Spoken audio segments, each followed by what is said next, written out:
Level 1. Los Halcones. You are now the eyes and ears of the cartel. Your new boss hands you a burner phone and a radio and points you to a street corner. Your job is simple. Watch. You monitor highways, you watch ports, and you do not blink. Your only task is to report police or rival movement. Make no mistake, you are the cheap, disposable early warning system. So how do you get promoted? You prove you're reliable. You don't get caught, you don't fall asleep, and you make good reports. Do that long enough and you might get a chance to actually move the product yourself. But that's a whole new world of risk. Level 2. Distribution. You're now part of the delivery system. You'll start as a tirador, a street-level dealer selling the product locally.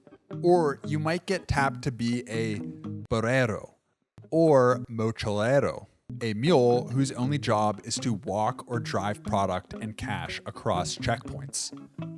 The risk here is off the charts. You're the one most likely to get arrested, and your bosses are paying you to know nothing about who's above you. Survive this, and you'll get a reputation for being tough. Prove you're not just reliable, but hard, and you might get a call to join the real muscle, the enforcers. Level 3. Los Sicarios. You proved you were tough. Now they hand you a rifle. You are now part of the armed wing of the corporation. Your new currency is fear, and your entire job is coercion. You'll be assigned to protect bosses, run extortion rackets, and carry out high-stakes kidnappings. And, of course, you will handle the killings.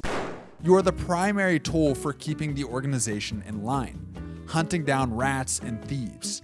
You're also the tool for deterring rivals, and you'll do it in brutal, public ways to send a message.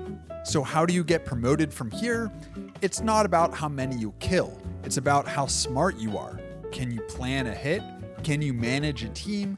Prove you have a mind for tactics, not just a stomach for violence, and you might get to lead a crew yourself. Level 4. Teniente. Your tactical mind paid off. You're no longer just a Sicario. You're a Teniente, or lieutenant. You now command your own crew of killers. You are the field commander for the organization's violence. When a plaza boss has a problem, you're the one who gets the call with a name. Your new job is to turn that name into a body.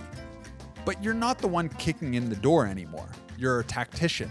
You have to assign the targets, organize the weapons, map out the getaway vehicles, and secure the safe houses. You're also the HR department for your crew, and you have to keep them paid, equipped, and loyal. A disloyal Sicario crew is a liability that could get you taken out. You're responsible for the entire operation, and you report only one thing back up the chain. It's done. Show this level of discipline, and the bosses will see you can manage more than just men. They'll see you can manage assets. And if you can do that, you're ready to move into the real business, logistics. Level 5. Jefe de Logistica. You've proven you can manage men. Now you're getting promoted to manage the product. You are now the Jefe de Logistica, the head of the entire supply chain. This is a serious, high-stakes business role. You're a twisted international project manager. You don't just find routes, you design them. You're the one who figures out how to build a narco submarine, or how to weld a false bottom into a gas tanker, or which container ships have friendly port workers. You'll manage a fleet of aircraft using hidden airstrips and be the one to greenlight digging a tunnel under the border. You set up the entire network of stash houses, and you're responsible for hiring and vetting every driver and pilot in your fleet. This job is a constant high-stakes cat-and-mouse game with global authorities. But your most important task is handling the permits. You're now in charge of budgeting and paying out the massive bribes to police, military, and customs officials to guarantee a safe passage window. If a $50 million shipment gets seized, it's your head on the line.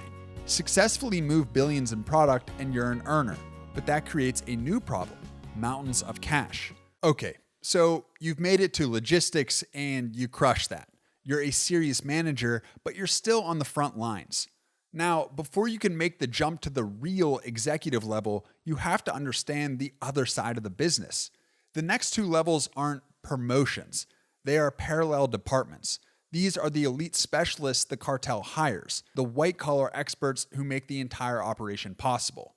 First is the production boss. This isn't a former Sicario. This is a high-level chemist or chemical engineer recruited to run an industrial-scale manufacturing operation. He's in charge of the hidden super labs, not just sheds, but massive camouflaged complexes deep in the jungle or mountains, complete with their own generators, dorms, and security parameters. He runs his own global logistics operation just to smuggle in the tons of precursor chemicals from places like China and India. His entire job is measured on margins, maximizing yield and purity, but his most critical task is maintaining zero signature.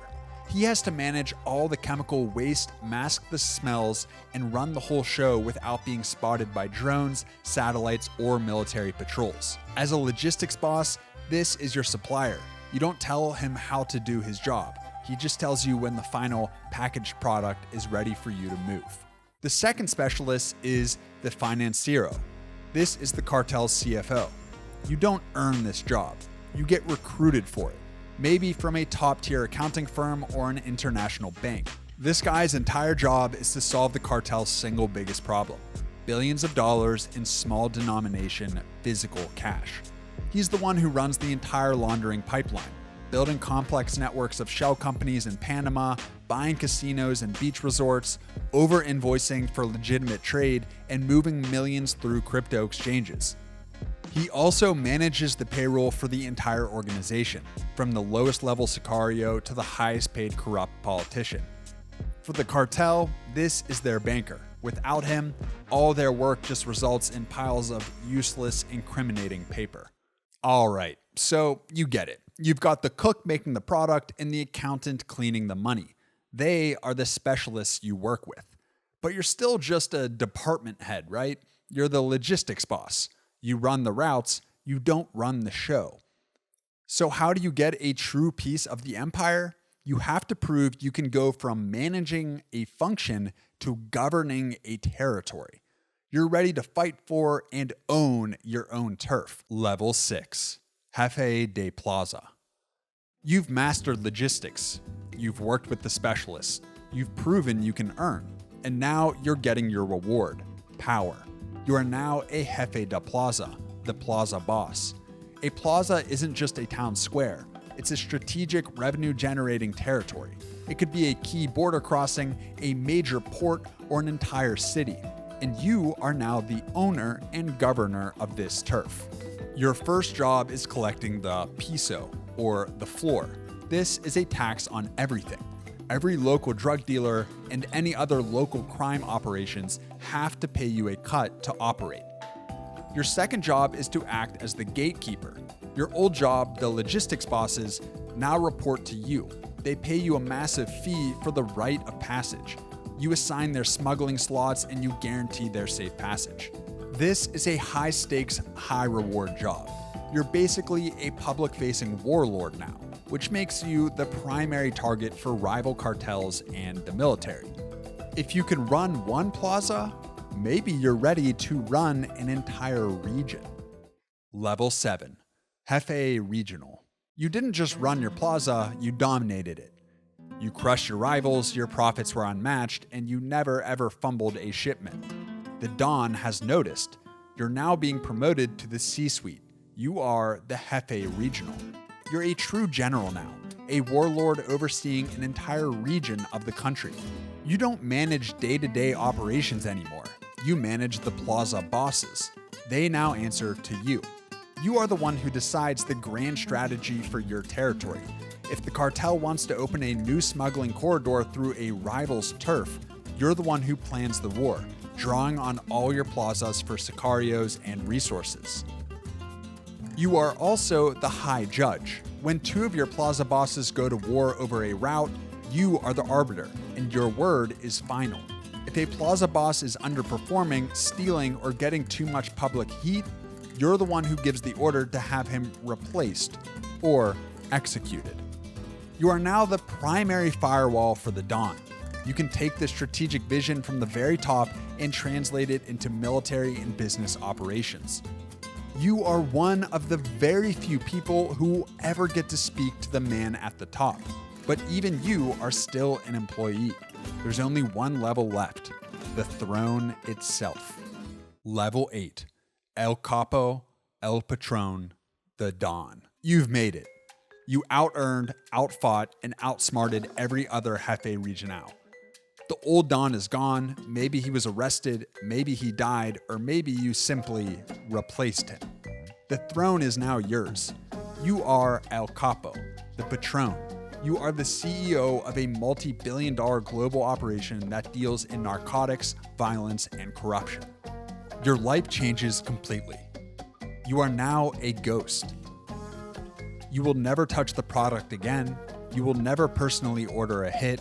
You will never see a brick of cash. Your new life is one of pure legitimacy, at least on the surface. You sit in a mansion or a high-rise penthouse, surrounded by your real business. Construction companies, cattle ranches, shipping lines, and resorts. You've become a philanthropist, a political donor, a man of the people. You don't talk to 99% of your own organization. Your actual job is to manage the highest level relationships. You don't talk to plaza bosses. You talk only to your Jefe Regionals. The men who hold the position you just left. You are now a kingmaker. You're the one who negotiates alliances with other capos from other cartels. You're the one who has senators, cabinet ministers, and federal judges on your payroll, not just the local cops. At this point, you're a billionaire, and you're free to live like a billionaire until the authorities finally catch up with you.